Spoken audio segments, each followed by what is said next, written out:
Welcome and thank you all for finding some time and joining us today.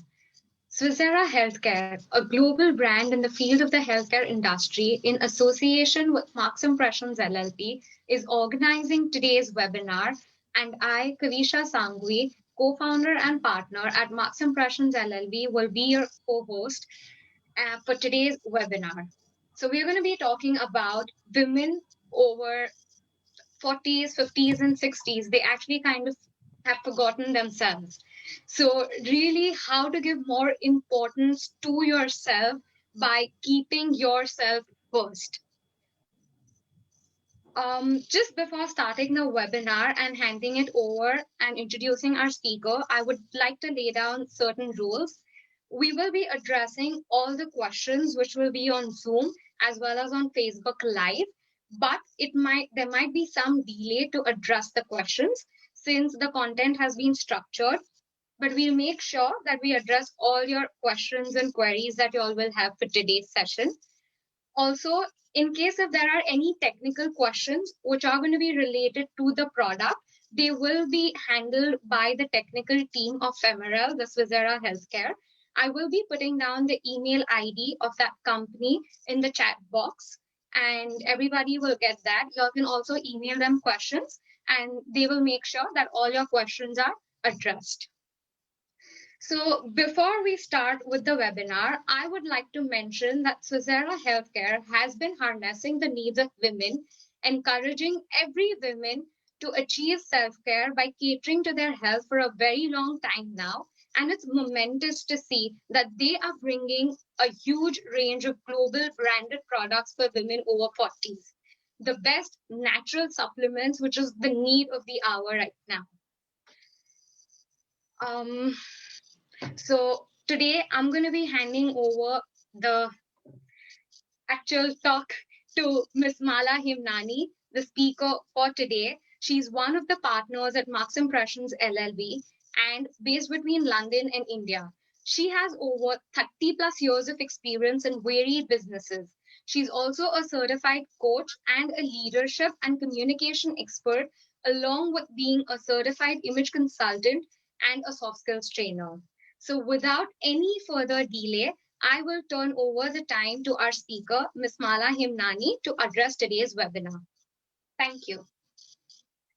Thank you, Kavisha, for that very generous introduction. I hope you all are well and safe, and thank you for joining us here today. A woman's journey is known to be a very full one, a unique one, given the different stages that she goes through in her life, the different phases she moves through, and the various roles she plays, and the many relationships that she actually supports. She's that pillar of strength for her family. She's that voice of compassion for her children. She is that understanding friend who gives time to her loved ones. She handles even the little nuances at work, and she has a lot of responsibilities that rest on her shoulders. She even manages her work life and her home life. Now, in the midst of all this, life happens. There are times when challenges come along and obstacles have to be faced, situations have to be handled, challenges have to be handled, and there are changes that happen in our lives. Those changes can be in the way of circumstances, and those changes can also be in the way of ourselves and our bodies. And when this happens, our emotions are tested. There's some sort of havoc that goes on, and we go through a lot of ups and downs, and it sort of takes a toll on us. So the thing is that in all this, how much time and value does a woman really give to herself? In this very full life, how much of a sense of a responsibility does she have towards herself? What is the relationship that she actually has with herself?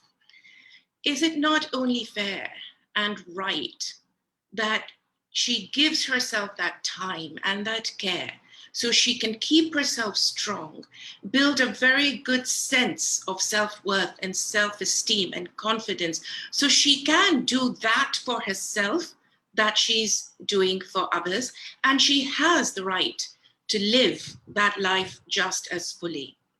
So today, we are going to talk about women's self-esteem, self-worth, confidence, how we can recognize, acknowledge, and celebrate ourselves, live a life with a little more grace and beauty and dignity, give ourselves a sense of self, a healthy sense of self, connect better with ourselves, and have where we are actually comfortable in who we are. So like Kavisha said, if you have any questions, please do put them down. We'll try and address as many questions as we can. And I will stop at some point and ask you questions halfway, but we'll try and keep most of the questions for towards the end. Mala, just one question before you move on to the topic. Right. Can you actually tell us the exact difference between self-esteem and self-worth? Yes, glad you asked that, Kavisha. In fact, I was just coming to that. So, we always put self-esteem and self-worth in the same kind of, we put them together. They're not the same. They overlap, but they're not the same. Self-esteem is a feeling of feeling good about yourself. It's a feeling of well-being. It's when you embrace your mind and you embrace your body and you believe in your abilities and you believe in your skills. Self-worth is when you have this deep down knowing within you that you really matter, that you deserve to be treated well. So it's different in the way that you may not believe in certain talents, or you may not believe you have certain talents, rather, but you have a deep sense of self-worth that I'm worth it. I deserve to know. I deserve to know more, and I deserve to be treated well. So that is the fundamental difference. Now, I'm going to throw a couple of questions at all of you, about 4 questions. I'm going to not give you any time to really think about it, because I don't want you to think about it too much. I want you to put the answers down very quickly. So if you have a paper and pen and you can just jot these down very quickly, I want you to capture what comes foremost in your mind. So the first question is more about self-esteem, and write down 5 words, the very first 5 words or 5 phrases that come to your mind when I ask you, how do you see yourself? How do you think of yourself? Like, what is it? What are those 5 words that actually define you? And jot it down. Don't think about it. Just jot it down very quickly and see what comes to you. What do you actually put down? This is for you. I'm not going to ask you to read it out to me, but put it down and answer this, that what is it? What are the 5 words that tell me this is what Mala is? Now, once you've put those 5 words down or 5 phrases down about you, what you think is primarily you, right? Give it a moment and think, where did this actually come from? Is this come from my own belief? It's referred to experiences that you've had, so things that have happened to you in your life that you have gone back and drawn a conclusion from, that this is what I am? Or is it a conditioning that someone has put on you, which means it's actually come to you from the outside? Either way, whether it's a belief or a conditioning, whether it's something that you've come to a conclusion yourself through your referred experiences, or whether it's something that's been said to you repeatedly, like Mala, you're quiet, or you're shy, or you're always late, or you're always angry. Whatever it is, it's a belief or a conditioning.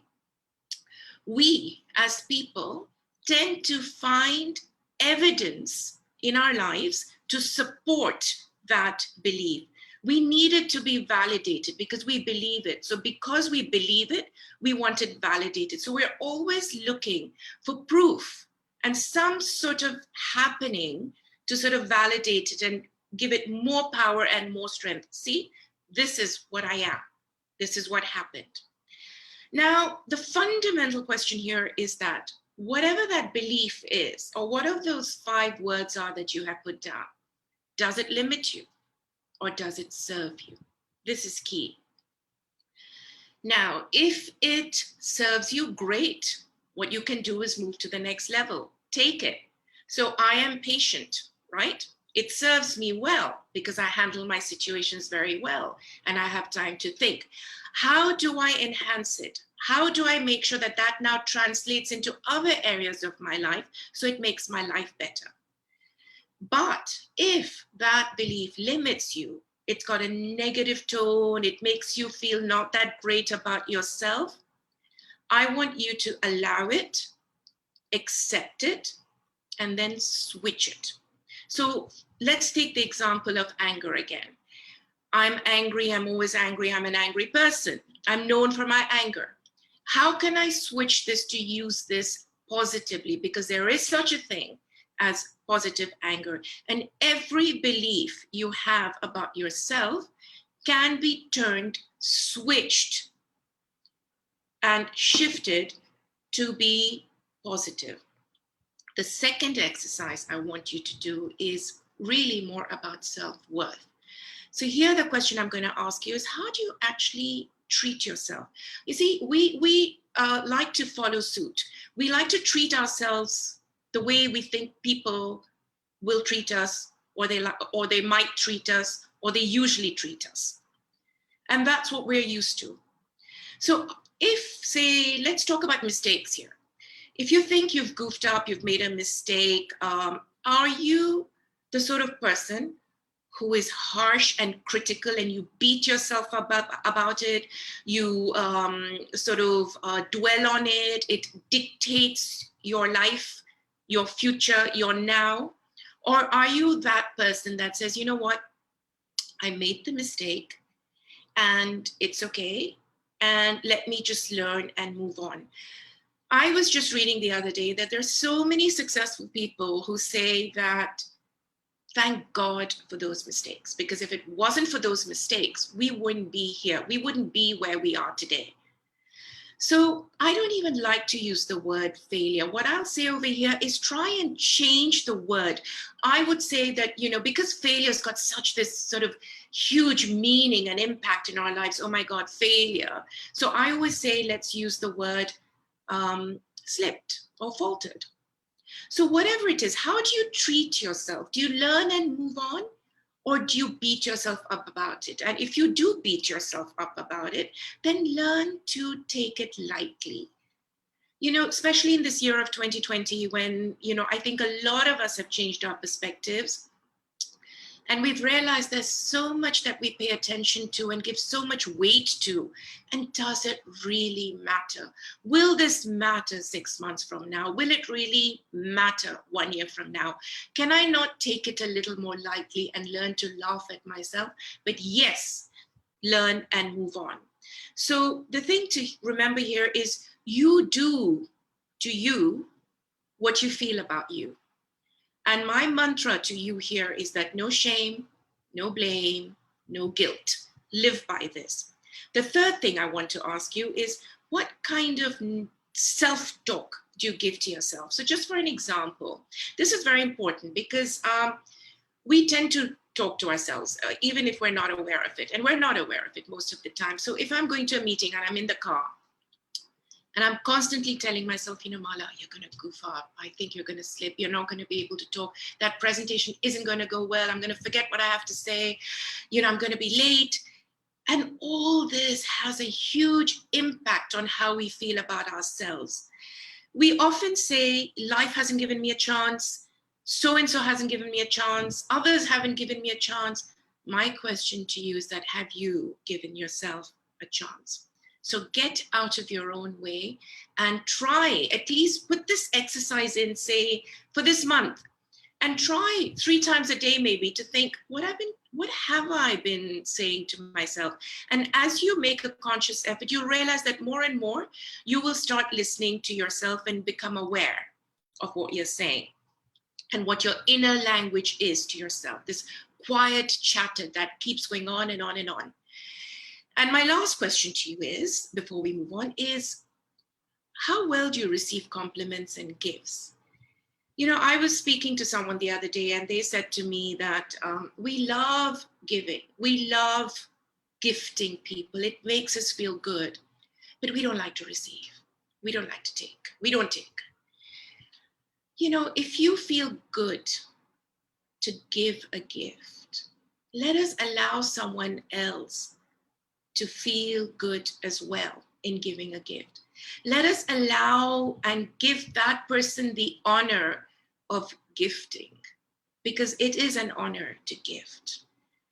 And when we learn to receive, it's actually, we're telling ourselves, and this is an exercise that keeps happening over time, as we keep receiving, we open ourselves to feel more deserving because we're receiving. It's like telling the universe, I'm ready to receive, please give me, because I deserve it and I'm deserving of it. So it happens very often that when we receive a compliment, and I used to do this a lot, if someone said, Mala, you've lost weight, oh, it's, you know what, it's this top, or I'm wearing black. Why do we make these excuses? So make a conscious effort to receive well, because this sense gets your sense of self-worth up. You start feeling more deserving. We have, we all have a fear of being judged, rejected, ridiculed. It's in our DNA. And as a result, because we so need to be liked and approved of, we tend to put ourselves down before anybody else can. And this, we don't notice it, but I've, ever since I've started studying this, I've noticed this, that, say you're going out to an event and you think, I think I'm not looking that great today. I'm looking very tired. I will walk in and I'll probably say to a friend, you know what, I'm just not feeling good today. They probably haven't even realized. So what happens here is that we suffer more in our imagination. We create a big story out of it. And most of what we worry about actually never happens. And this is life. Most of our life is spent in worry, and most of it never really happens. We obsess, we analyze, and it absolutely consumes us. So there are 3 exercises I'm going to give you now. This is to do at any time, but make a note of it if you can. This is for a good sense of self-esteem. I want you to find that source of uniqueness that you think you have in yourself. It could be a trait, it could be a physical thing, it could be a quality, it could be a certain habit. It's your uniqueness. Now, everyone who's here today, everyone who's on this call today has a uniqueness. I think it was Meryl Streep who said that what makes you weird or different, that's your strength. And as they say, and again, this is another quote, they say a flower will never think of competing with the flower next to it. It will just bloom. So I'm asking you here to just bloom.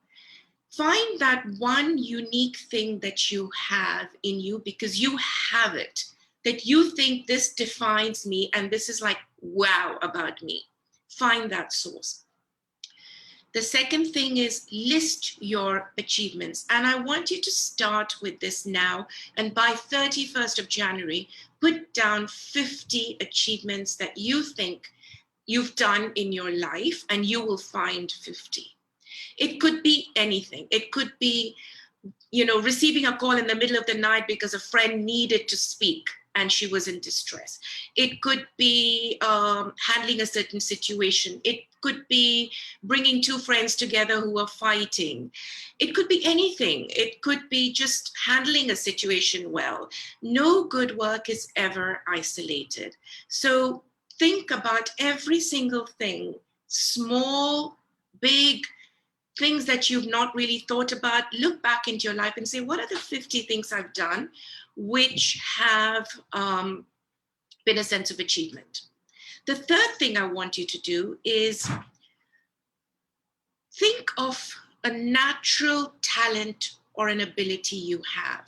Now, we undervalue the little things. There are so many small things that happen in our lives and little qualities that we have, and we disregard them. So what I want to say to you here is that think of that one natural talent or ability you have and how you can develop it and enhance it, because you have that one natural ability. Now, this is different to uniqueness, what I spoke to you right in the beginning. This is more about an ability or a skill. Now, before we move on to confidence, I just want to ask you, with regards to self-esteem and self-worth, are there any questions here? Any questions from anyone before we move on to talk about confidence? So I have a question, Mala. Yes. What happens normally is that no matter, say, for example, I mean, I don't know, maybe you would cover a physical confidence to that extent, but in my mind, I always feel fat, even though I am not, and I think that is something which is developed over a period of time. I was never like that when I was young, but as I started to age, I felt that it is something that no matter how thin I am, I still have this feeling in my head, which also caters to the, when I see the other women around, always have this thing that I am not, good enough or good looking, and maybe, I need to work out. So I actually end up stressing myself more, saying that I'm not fit enough. And so it all works in the mind. So how do and obviously reduces my self-confidence. So is there a way that that can help me to make sure that accept me the way I am, and not think in fact otherwise? Yes. So first of all, you're absolutely not alone, because this space is so crowded. It is so crowded. Every woman feels like that. I know women who are actually thin, and that can be quite annoying. But I know women who are really thin and who think like, I don't feel good about myself. I've got weight here, I've got weight there. So one thing is to actually, I will be talking about this, but just quickly, and again, this will answer your question as we move along and we talk about confidence. But you've got to first see, where has this belief come from? If you really want to get into it and see, where's this come from? And it is also, so one is that, to see, where has this come from? Is it something you truly believe, or has it been more that, we're talking about comparisons here? Are we talking about something that's been more of a conditioning that it's been said to you so often, or you truly believe this when you look in the mirror? That's one thing. Another thing is about acceptance. And we will be talking about that. And the third is, when I ask you to find your uniqueness, so when you do your exercises about your talent and your uniqueness, you will always find, and when you are doing this exercise, in fact, and you're finding that uniqueness in you, put one or two physical things down. Whatever it is. I know women who struggle with their weight, and I was in the fashion business before that, and I was doing denim and consulting with women who were trying to sort of find the right size for their body types, and we always had to shift from that feeling of fat where you think your hips and your waist or the weight you have here and there, to what part of you is really beautiful. That's what you have to find. So you shift your focus. I was skinny, and I've today got some weight around my waist, which I don't like. But then I have taught myself to focus on the way I carry myself, the way I look after my skin, the way I handle my hair, or the health that I give to myself. So you shift it. You accept parts of yourself, and you also study, where has this actually come from? Because it actually doesn't define who you are. You are so much more than that. So I hope this somewhat, in some way, sort of half answers it. But as we go along, we will be talking about the physical. Yeah? Thank you. Thank you. So confidence. What is confidence? Really, it's the feeling of a positive outcome. It is the feeling of things are going too well. It's that difference that makes you achieve that dream. It's what makes you get up and want to do. And I always say confidence is a hangover from the past, really, because it is your referred experiences and how you reacted to them. You see, the thing is, we have excessive hesitance. We hesitate because we have this fear of being judged. Now this what I'm going to say now is really important. We grow timid to the assumed side of others. It's in our heads. We grow timid in front of others to what we think is that others. But, very often those others that we're timid in front of are also very afraid. In fact, the very people who frighten us have also been frightened. There are so many success stories that we're surrounded with today, which make it look like it's all so easy, but it's never that easy. This need of social acceptance is right from the days when we were cave people, when we needed, our neighbors to watch our backs, and did we get the kill or would the prey, and are we being harmed, and are we going to be attacked? And we had this need to belong. So when you have reactions from other people, if other people react to you, tell yourself this is a product of themselves. Others' reactions are a product of themselves.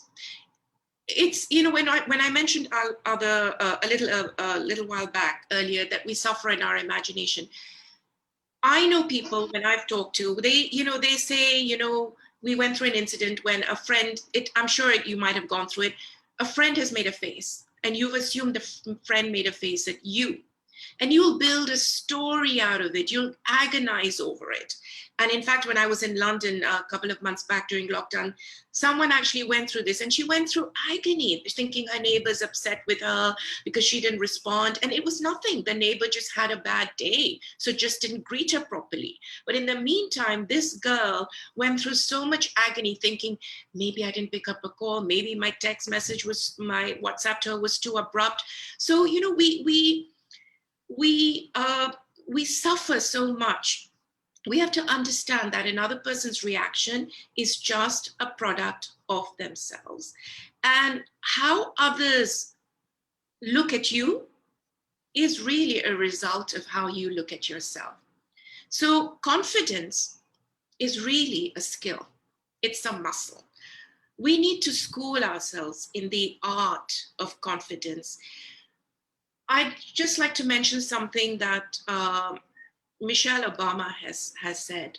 She said that during her years of being educated, she developed her skills, she developed her abilities, her learning throughout her years of education. But what she also focused on is developing her confidence. So it's very important for us to consciously do this. I want to tell you something here. There is this person called Ed Mylett. He's a speaker, he's a coach, he's an entrepreneur, and he says we all have an identity. Our identity is our governor. So we all have an internal gauge, like an internal thermostat. So say my thermostat is at 75. Okay, my thermostat is at 75 degrees. 75 degrees is where I perform, where I am. That's my comfort. That's where Mala is, at 75. Now, say I have a shift and I decide to, or something happens in my life and I start doing better and I perform even better. I get to, say, 80 degrees or 85 degrees. What happens very often, that is momentary. We usually come back to 75 degrees. Why? Why do we come back? Because it's familiar. We don't like change. We're scared of the unknown. We want to be where we're comfortable. And 75 degrees is what I know. So I'm going to stay there. So our success doesn't last long. We have this and we come back. We do this and we come back. You know, even with weight, we lose weight and we come back. So in many ways, we tend to sabotage ourselves. And it's sometimes easy in life to play that victim and to say, you know what, life just didn't happen. I just didn't get this. That didn't happen. What do I do? What can I do? Because it's easier.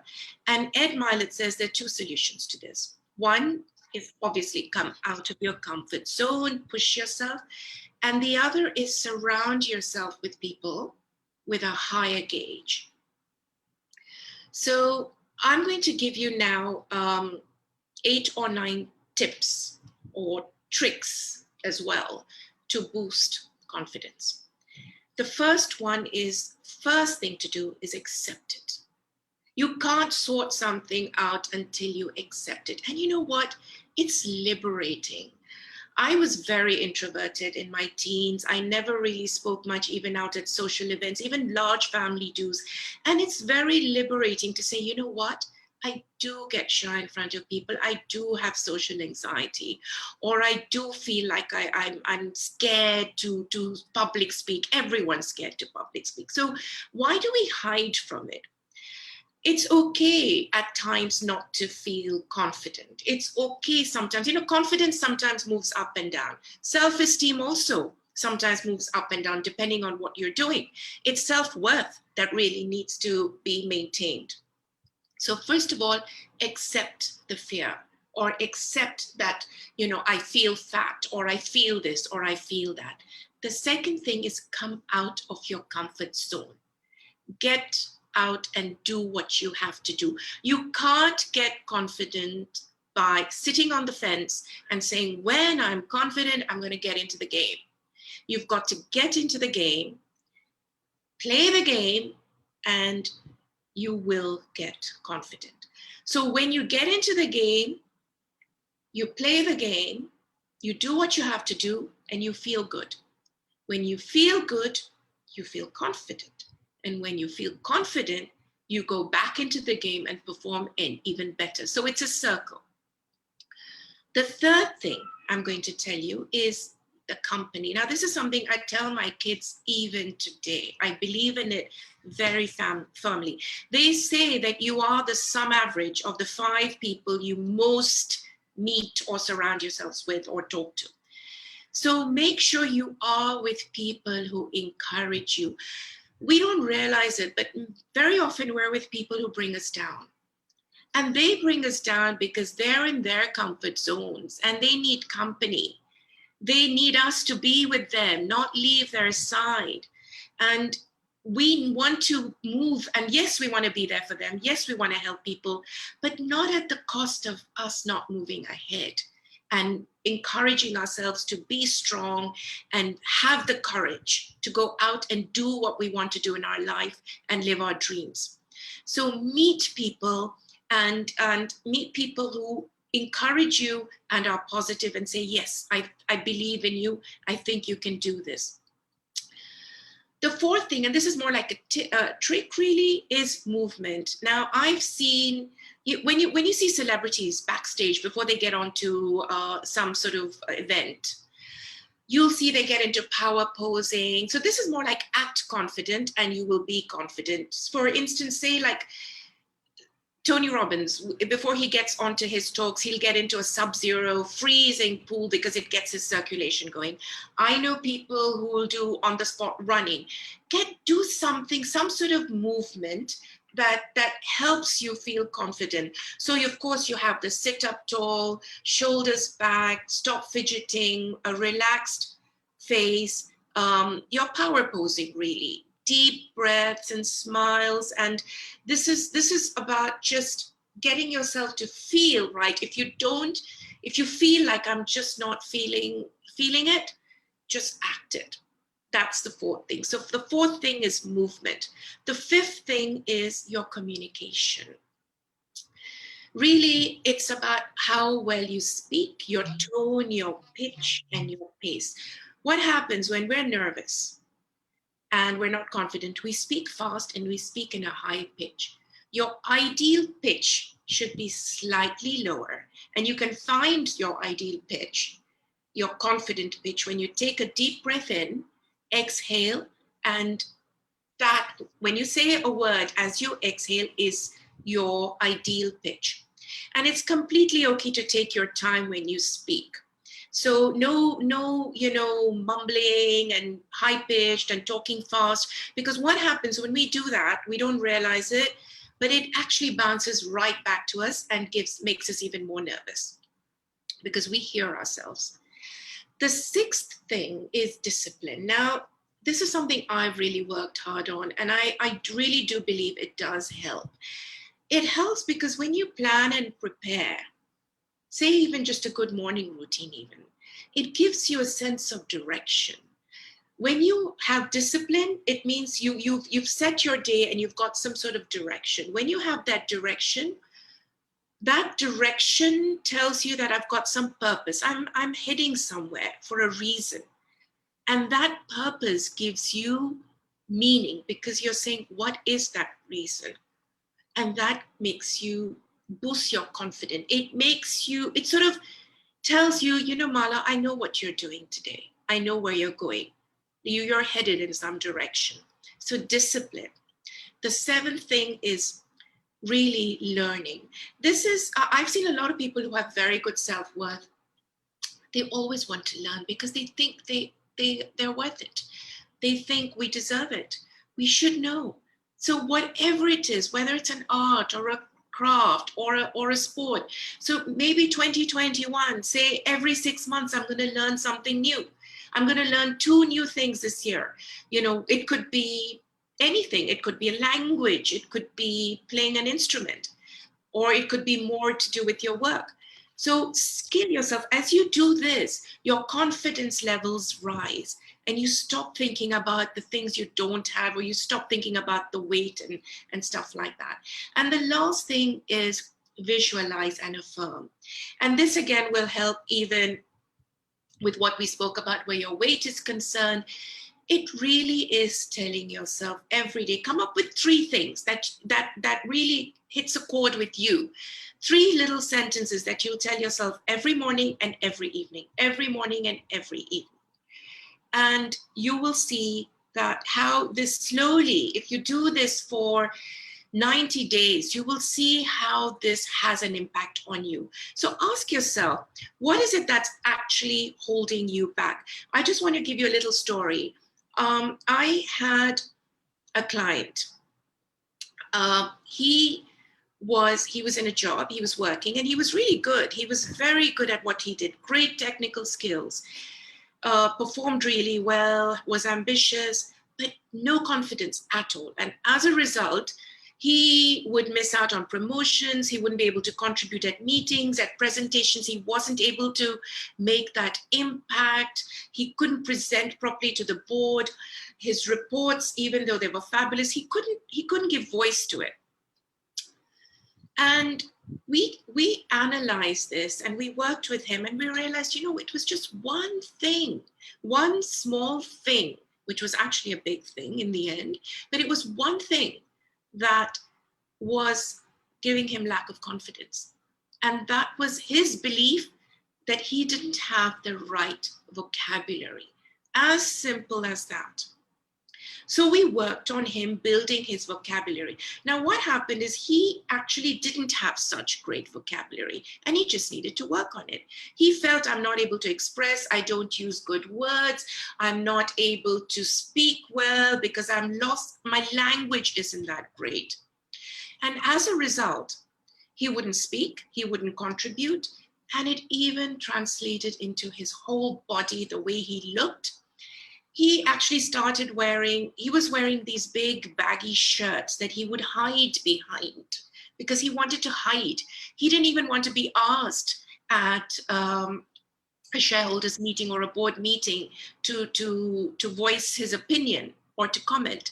So here I'm asking you ask yourself, what is your limiting belief? Is it your voice?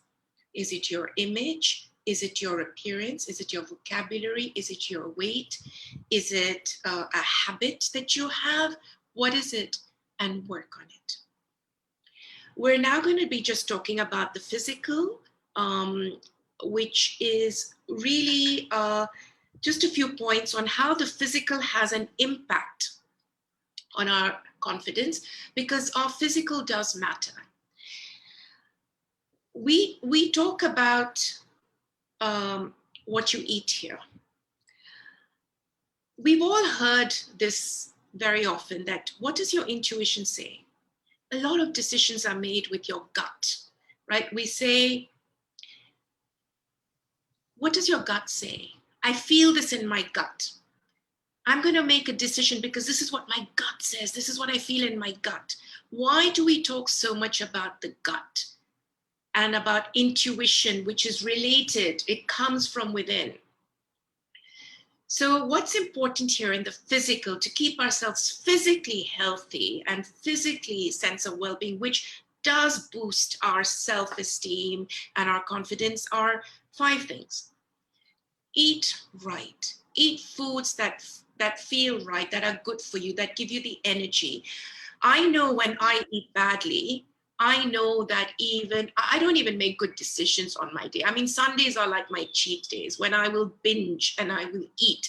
But I know that, I'm lethargic and I'm lazy and I just I cannot make my best decisions. So eat right.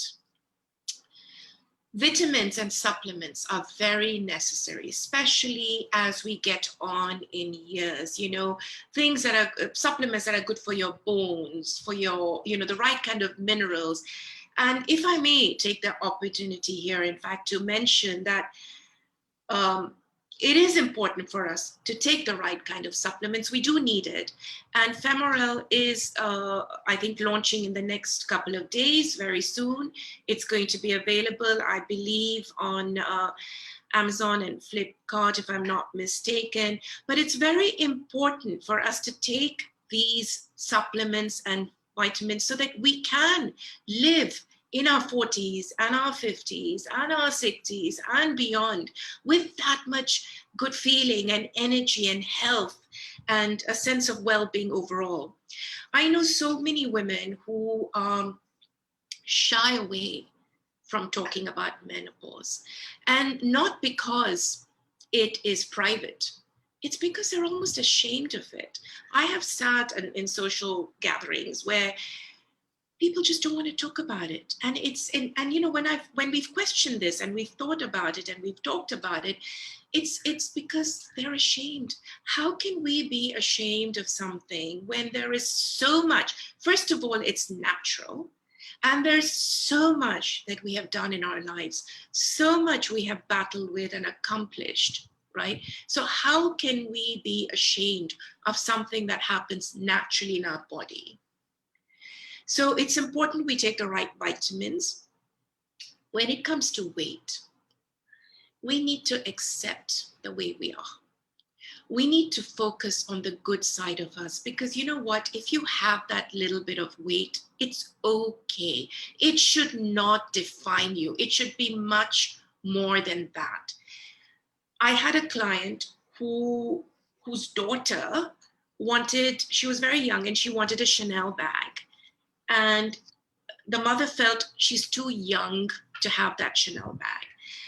And she spoke to me about it. And I was working with this girl as well.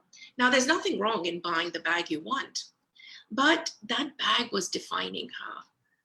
And we worked with her and we said, she wanted that bag, but she said, it makes me feel confident because all my friends are carrying, these designer bags. And I want one too, because it makes me feel confident. And we finally said to her, you carry the bag. The bag shouldn't be carrying you. So you should be confident irrespective. So work on your confidence, find those qualities in yourself, and then carry 10 Chanel bags if you want to. But do that first. So whatever it is we feel with your weight, your body, shift the focus to what is it, and accept the good parts of you because you have it. Look for it, and because it's there and you'll find it. I think it was Blake Lively who said that the most confidence is the most beautiful thing you can wear. So if you really can't think of anything else right now, start with confidence. Wear that instead of wearing your weight. Groom yourself. I believe in this. I mean, I am an etiquette and image coach. So I think when we take care of ourselves, we're saying we care, we're worth it. I'm giving respect to myself. I'm also giving respect to you because I've bothered. I'm not talking here about getting all dolled up, but I'm saying it's important that we look presentable and look good because it makes us feel good. We all feel good. Everyone who feels good when they think they look good. So take care of yourselves, groom yourselves. And of course, exercise is always very important. It releases the right chemicals. It's the feel-good chemicals. And when I'm talking about feeling good and exercise, I will just say to end on mental well-being, it's very important for us to pamper ourselves. So many women are guilty about having a good time. Why are we guilty about having a good time? Have your massages, pamper yourselves, go on a holiday, listen to uplifting music, work on your hobbies. Don't feel guilty about having a good time. So take that time out for yourself, which means even quiet time and meditation, because it's very important to spend some time in solitude. And I do believe in gratitude, because what happens when you're in the zone of gratitude, when you say do your meditation and give 30 seconds to gratitude, it's you cannot think of lack when you're thinking gratitude, because gratitude is in a space of abundance. So you cannot have pity on yourself. You cannot look down in yourself. You cannot feel like I don't have a good sense of self-worth, because you're in the process of thanking. You're in the space of thanking and saying thank you for this. It's a feel-good space. It's an abundant space. So I think gratitude is important because it also lifts you up and it gives you a feel-good factor. Learn to say no. It's very important to learn to say no. And this is something we women have to learn to do. We're always there for everyone. It's in our nature to be there for people. But learn to say no when it's not vital and you don't want to do that particular thing. You can put it off, do it later. Let people know of your limited availability if need be. Express yourself. I'm going to try and remember this one thing that I think it was Melinda Gates who said that women with a voice are strong, but the search for that voice is difficult. So I'm going to say, express yourself. Always tactfully, diplomatically, but be assertive. I'm not talking about fighting here. It took me, it's a lesson I've learned very late, and I wish I'd learned it earlier, but it's made such a difference to my life. So what I will say is that learn to express yourself. Be your own friend. And when I say express yourself, I'm not saying just in language, but express yourself in the way that be open, sing, dance, live more fully as much as you can. Be friends with yourself and have that relationship with yourself. I will finally end with a quote that I love from Goldie Horn. And she says, I finally stopped running from myself because who is there better to be with? So build that relationship that you all have with yourselves. Thank you. I think that finishes for today, and I'll take any questions that you all may have, if there are any questions. Yes, Mala. So we've got this first question from Anusha, which says, as a woman, are we defined by society or by family or by ourselves? You are defined by yourself, Anushka. Society comes after, family comes after. First came you. You came first. You have your own identity. Families are, you're born into families and families become. And you form your relationships with family as life goes on. Society comes much later, even after family, but you are defined by who you are yourself. You should look into what it is that, if you feel that you go through certain things and you have to answer this. So in the very first exercise that I gave you, where what you think is your, what are the 5 things that you define yourself by? Look at that list, Anushka, and see, where has that come from? Has that come from me, or has that come from the outside? A lot of what we are does come from the outside because we're so influenced by society. But then we take that. So take that and see, is this true to who you are? And how will you do that, Anushka? By gauging, does this make you feel a sense of self-worth? Does this make you feel in sync with yourself? Your inner image and your outer image has to match. So if you've got your inner feeling and your inner image, and you've got this outer image or conditioning that's come from family, society, and you feel there's some sort of discord, and you will feel it. If it's not correct, you will feel it at some point in your life. That's when you know that that shift has to happen. So you take what harmonizes with you within and feels right to you. Anything that makes you feel good for the betterment of yourself is your true identity. I hope that answers your question. Yeah. So now we've got another question by Bindu Ghosh. She's asking, what when own your family members think less about your intelligence or suggestions, when you are ignored by the people you care so much about? This has depressed me so much that it has taken a huge toll on my confidence, so much that I hate to see my own face or dress up or even get out. I feel if I lose weight, my face will look thin. I was called, I was once called PT Usha, with all respect to PT Usha, but I was called in such a way that it is bad to have a skinny face. So, Bindu, I understand how difficult this must be. And it is very difficult when we feel our loved ones and the people we care about are not giving us that time and not giving us that value. What you need to do here is really bring that value out within yourself. I would really like you to do these exercises that I've put to you today. All the 3 exercises I told you right in the beginning, and the 4 questions I said to you in the beginning, I'd like you to do that, and I want you to read it every day, because sometimes we wait so much for the validation to come from outside, and it doesn't come, and it breaks us. It breaks us, and we don't want to break us. So what we do is we get up and we bring that validation out ourselves, because Bindu, you have it in you 100%. It's just there. You've just got to scratch the surface and bring it out.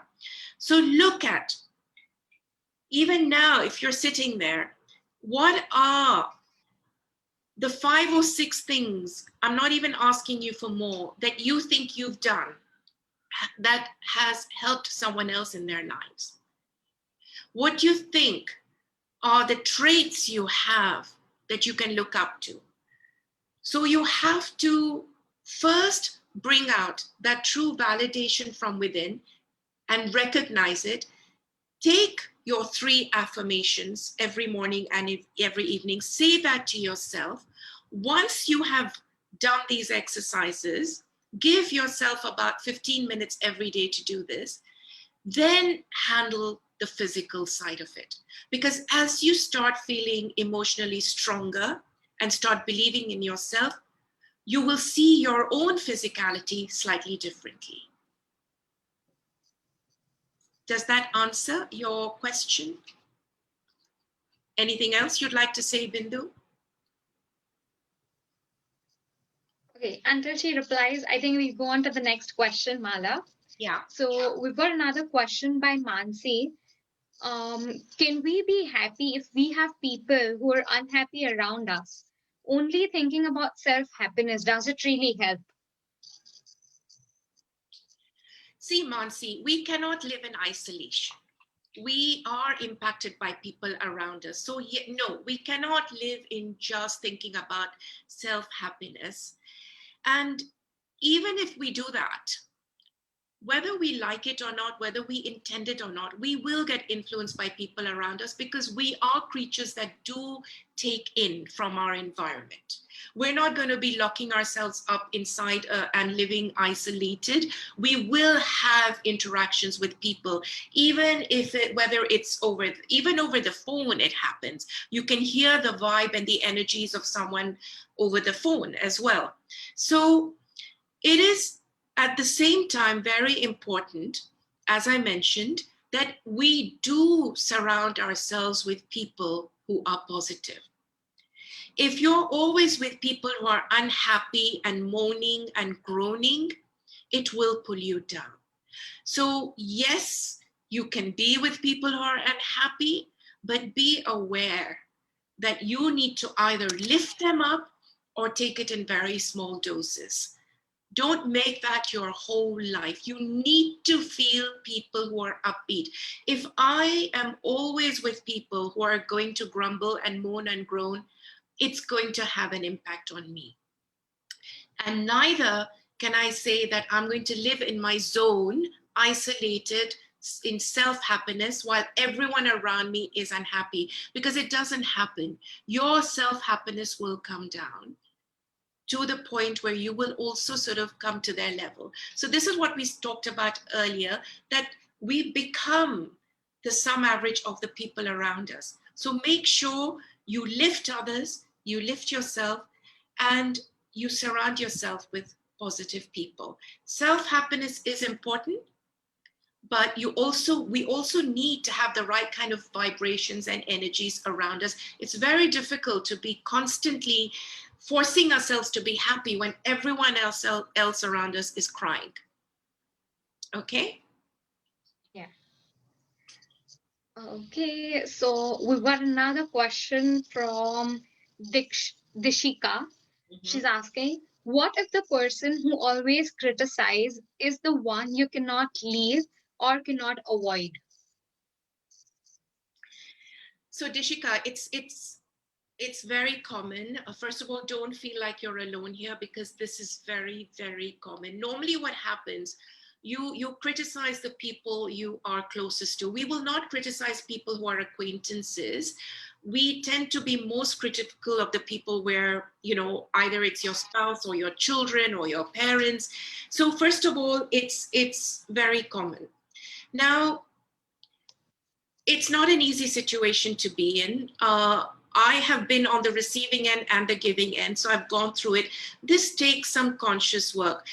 Sometimes, in order to change someone else's behavior, you've got to change your own. Because we can't change other people. It's very difficult for us to tell other people to stop criticizing us.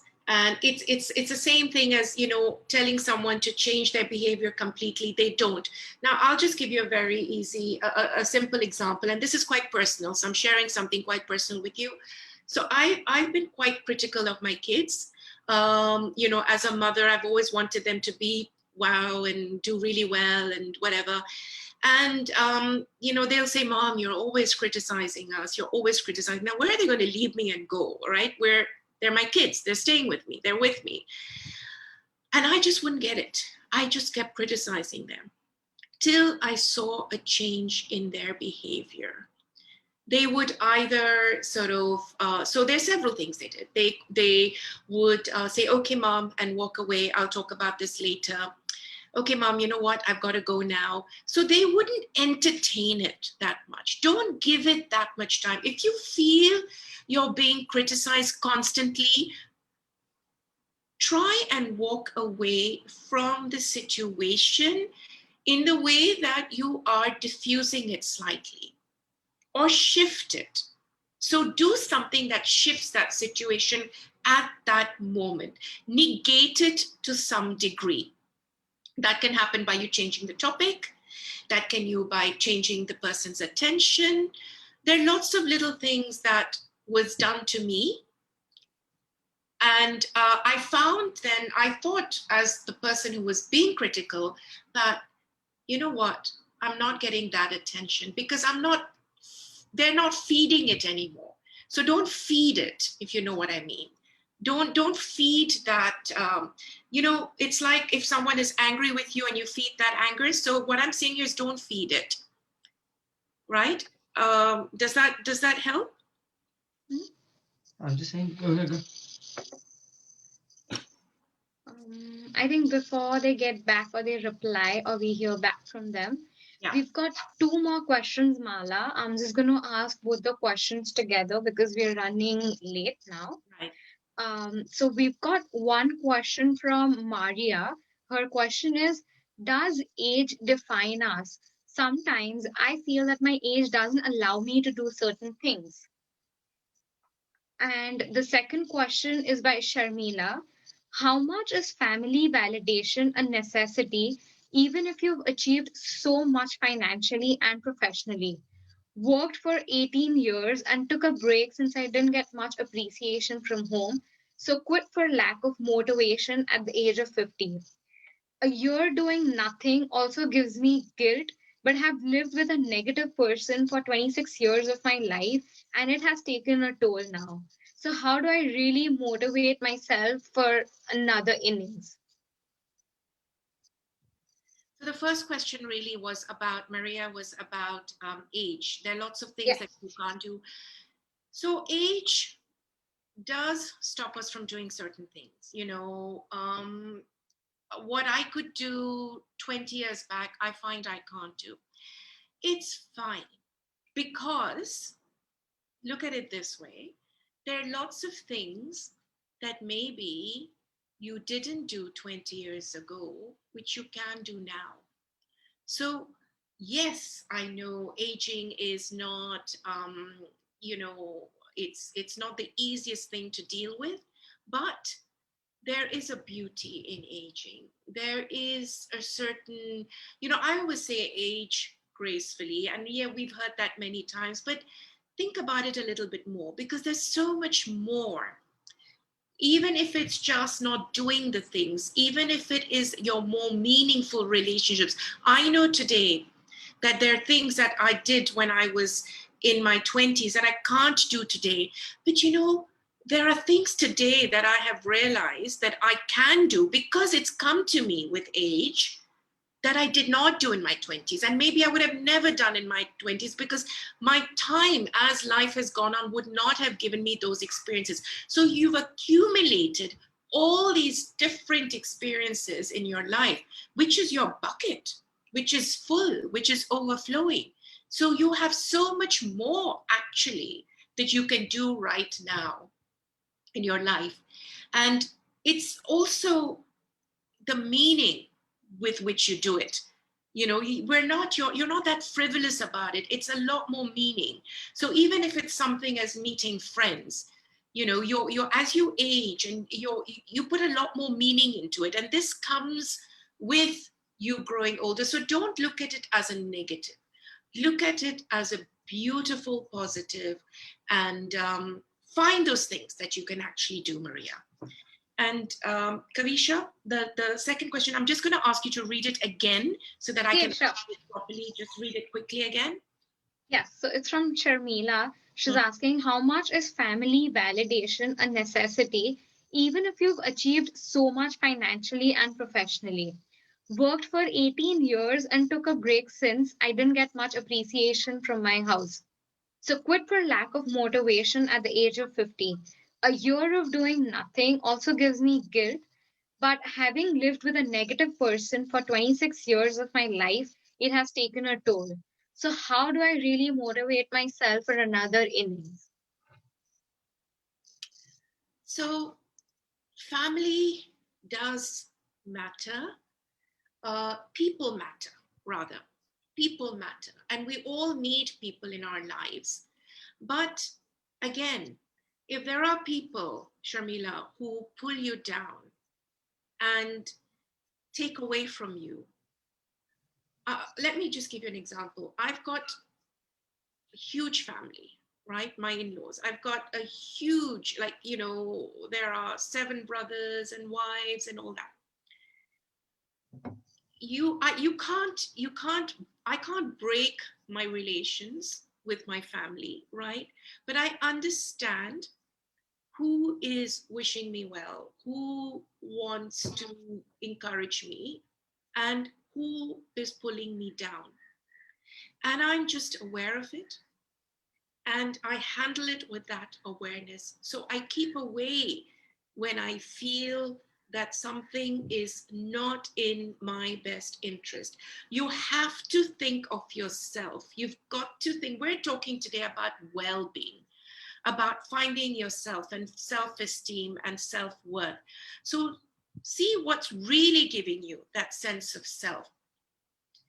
And we can't always move away from people who are constantly pulling us down negatively. We had a similar question earlier, that if someone is constantly criticizing you, you've got to change something. You can change something in your life.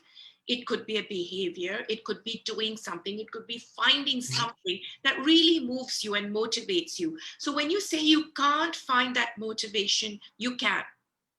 Look harder and find something that you feel. There are always times when we feel lack of motivation. We all feel it. So it's normal. Don't beat yourself up about it. If you feel right now that you don't have motivation right now at this time in your life because you feel people have let you down, just be. Maybe this is a time for you to just relax and not think too much about what you want to do.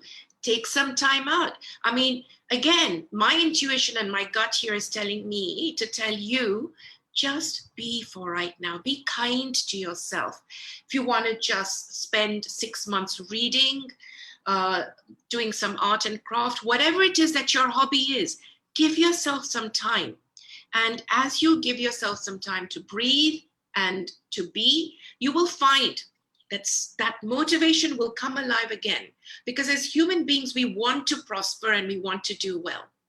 And you will find a way to handle that negativity, whether it's from family or from people who are close to you, and how to stand up for yourself. It's important to express. We talked about expressing today. So express, don't keep it within, and just be. Okay? Yeah. So we've not got any more questions now. Okay. So we'll end the session. Right. Thank you so much, Mala, and thank you, everyone. Before winding up this webinar today, I would like to let you know that Swissera is launching their 3 products of Femarelle: Rejuvenate, Recharge, and Unstoppable. Is trying to reach out to every woman out there who's suffering in silence about her physical, mental, and emotional well-being. Femarelle products will be launched on January 11th, 2021, where you lovely women can go and buy the supplements on their website, which is www.femarelle.in. It is also available on Amazon as well as Flipkart. So remember, your self-care is always and only in your hands. So don't give it a second thought. Again, we appreciate and thank everyone for joining us today, and we will see you guys soon. Thank you. Thank you, Kavisha.